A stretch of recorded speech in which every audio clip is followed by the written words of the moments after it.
چرا پرسیده؟ معموی خودم شهیده. آب کثیفت کجاست؟ معموی خودم شهیده واسه من جنگیده که راحت نکن. چه Do you see the tragedy, which is about young girl being harassed by undercover morality police telling her that your hijab is inappropriate? She was attacked by morality police.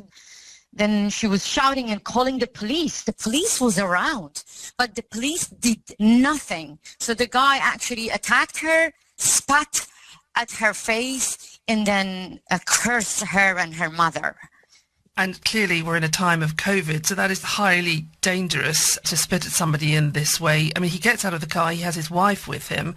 Yeah. Tell us about these morality police then. How do they work? Because to the untrained eye, it just looks like a man getting out of his car, picking a fight with three girls on the street. Let me tell you about morality police, which is horrible. The law allows the police to go in public and warn women if they are not wearing appropriate hijab, which they call it, or if you're unveiled, then you will be arrested. You will be beaten up by morality police. But apart from morality police, they hired 7,000 undercover police in only Tehran last year. And these people, or even religious people, according to the law, they can go and warn people, women, if they are not wearing like Islamic dress code. So it's not about this girl. Recently, only in 3 days, I received 20 videos, which a 13-year-old girl was being harassed, and many other videos, which you can see that women are actually resisting the morality police and undercover police.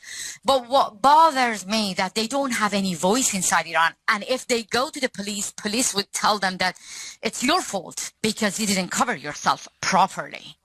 Well, you have given them that voice, haven't you? You started the anti-headscarf campaign White Wednesdays, and you were encouraging women to post photographs of themselves without headscarves, and now you've started a new one with a new hashtag. Tell us about that. I mean, I guess this is why these girls got in touch with you. Hijab is not just a small piece of cloth in Iran. It's the main pillar of a religious dictatorship. So basically, the government trying to use hijab to control the whole society. So that is why actually I created another hashtag which is called My Camera is My Weapon. The government has guns and bullets. They have power and prison. They have media. They have everything to oppress women. And women, they have only camera. So they can use their camera to expose the violence. So that is why I think the only way for these women who are resisting already is just show the rest of the world how they are suffering in 21st century from like barbaric laws. And I have to tell you that right now that I'm talking to you, there are 10 women are in prison just because of protesting against compulsory hijab. And my own brother got arrested. The government took him hostage to keep me silent. Where does this leave us? The world knows the story. And yet, as you said, with an Iranian dictatorship, some might say, in place, how is things going to change without risking these young women further?